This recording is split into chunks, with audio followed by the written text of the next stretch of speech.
Okay guys, no, magandang umaga. So ngayon ay papasilip ko sa inyo ang aking Golden Boy sweater na ready to fight.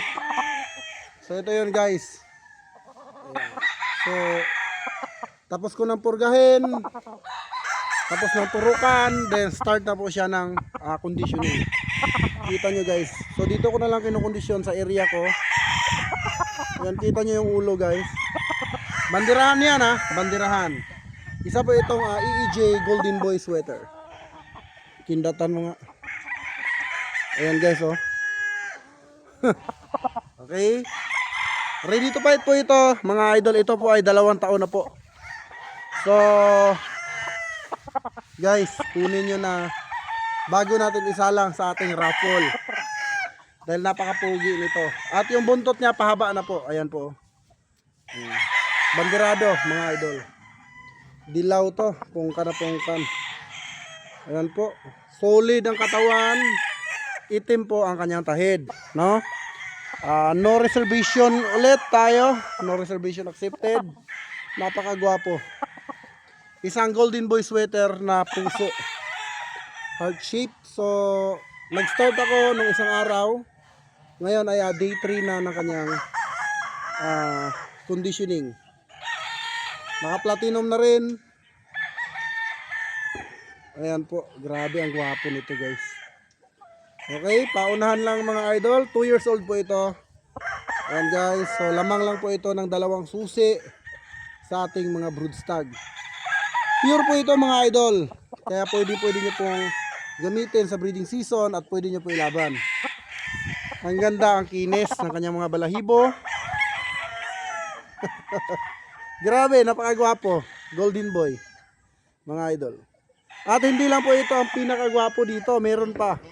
Magpapasilip pa tayo ng Boston Millionaire. At syempre yung ating Raptor. So ito yung Golden Boy. Imain mo na, mga idol. Okay, sa ganda nito at sa gwapo at sa mura, sigurado, mamayang gabi wala na po ito. Sold na po ito. Pure Golden Boy sweater. Mabibili nyo ba ito sa mga malalaking farm na siyam na susi ang presyo? Sigurado hindi po. Baka umabot pa to ng 25 to 20 to 35 ang aabutin pag sa big farm. Big farm, ito po ay EEJ lines. So makuha nyo po ito sa EEJ dahil ito po ay puro 30. So dito siyam na susi. San ka pa? Alright, so let's go, proceed tayo sa ibang kak. So mga kak po ito mga idol at tigda 2 taon. So tara, let's go. Okay guys, no, ito naman ang ipapakita ko ay ang aking Boston Millionaire. So ito po ay running 3. Tignan nyo naman guys, itsura. Kaso wala talaga, panis siya doon sa Golden Boy kasi yung Golden Boy pang picture talaga. Pero ito pang isang palo. Napalo yung kalaban nito guys, isang palo lang po. So yung buntot pahaba na po. Syempre yung palok niya lugon. Ayan. Ang ganda nito, ang gandang manok nito. Oh. Last year po ito na early bird. Ang ganda ng sukat. Boston Millionaire guys, kung gusto mong isang palo lang yung kalaban mo, ito ang i-breed mo. Ayan, ito yung mga nangwa one hit. So, 2 na pong Boston Millionaire ang nailaban dito na mga kak at lahat po ay nanalo. So, tig isang palo lang talaga kahit malalaki yung kalaban. So, December na ito, tapos na to. O kaya November, katapusan, tapos na po itong maglugon. Siyempre, wala po tayong sparring dahil nga po, kita nyo naman, baka madisgrasya.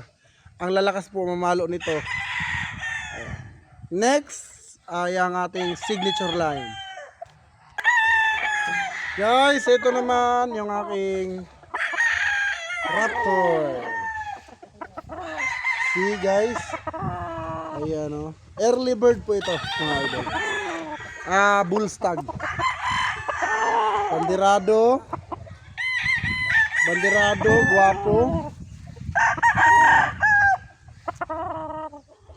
Ganda ng katawan nito. Patapos na po ang kanyang lugon. Multing pa rin. Pero patapos na. Yan siya mga idol.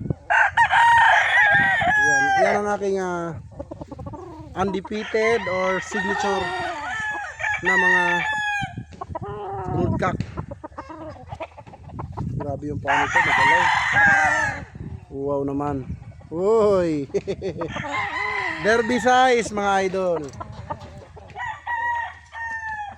So yun lang ating vlog for today. Short lang tayo kasi mahina ang net. Baka hindi ma-upload agad.